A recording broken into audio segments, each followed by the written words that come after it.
Зорилтын тухай хуулинд бусад хууль тогтоомжтой хэрхэн үйлддэг вэ? За Монгол улсын хэмжээнд нийгмийн дэг журам харилцааг зохицуулах 460 гаруй хууль, за нийтээр дагаж мөрдөх 1000 гаруй хэм хэмжээний акт үйлчилж нийгмийн харилцааг зохицуулдаг. Үүний нэг нь зөрчлийн тухай хууль юм. За альва хууль тогтоомж нь нийгмийн харилцааг зохицуулж байдгийн хувьд заавал биелэгдэх шинжтэй байдаг. За заавал биелэгдэх шинжийг сайн дурын буюу албадлагын гэсэн хоёр үндсэн агуулгаар хангадаг бөгөөд албадлагын аргын нэг хэлбэр нь хууль тогтоомж зөрчигчдөд хүлээлгэх хариуцлагын явдал байдаг учраас зөрчлийн тухай хууль нь бусад хууль тогтоомжтой уялддаг энэ агуулгаараа бас ижил төвшөнд хэрэгждэг гэж ойлгож болох юм. Гэмтрэг зөрчлийн ялгааг энгийн байдлаар тайлбарлана уу?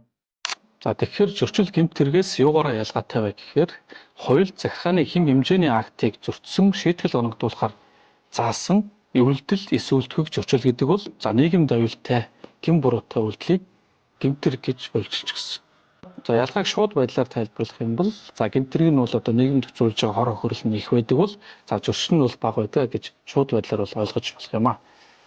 Цагдаагийн байгууллагад ихэвчлэн ямар төрлийн зөрчил бүрдэгддэг вэ?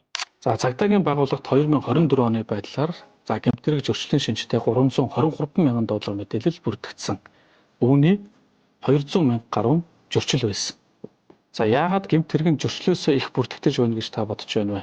2017 онд бол зөрчлийн тухай хууль хэрэгжснээр таны бид гэмтэл учраагүй байсан ч халтсан этгээдийг тогтоож шийтгэл оногдуулдаг. Та үнийн дүн бага эд зүйлээ хулгайж алдсан ч тухайн асуудлыг бүртгэж аваад хулгайсан этгээдийг олж тогтоон баримтлах шийтгэл оногдуулдаг зэрэг эрх зүйн орчин бүрдэж нэг чиргэний гомдлыг үлдээлгийг хүлээн авч энэ хуулиар зохицуулж байгаа нь ач холбогдолтой гэж ойлгож болох юм аа. Зөрчил хэр их бүрдэгддэг вэ? Мөн зөрчлийн тухай хуулийн ач холбогдол. Гэтэл бүрдэгчин зөрчлийн дийлэнх хувийг бол танхаарах төрлийн зөрчил эзэлдэг. Тэгэхээр та олон нийтийн газар, орон байранд хэрүүл маргаан үүсгэх, бусдыг өдөөнд хүргэх. Үйлчилгээний болон дарааллын журам зөрчиж, нийтээр зөвшөөрөгдсөн бие авч явах хэм хэмжээг зөрчих, мөн байгууллагын хэвийн үйл ажиллагааг алдагдуулсан бол энэ төрлийн зөрчлөөр зөвлөлчлөгээр хуульчилсан байна. Эдгээр үйлдэлүүд нь танхаарах төрлийн зөрчлийн гол шинж нь байдаг юм аа.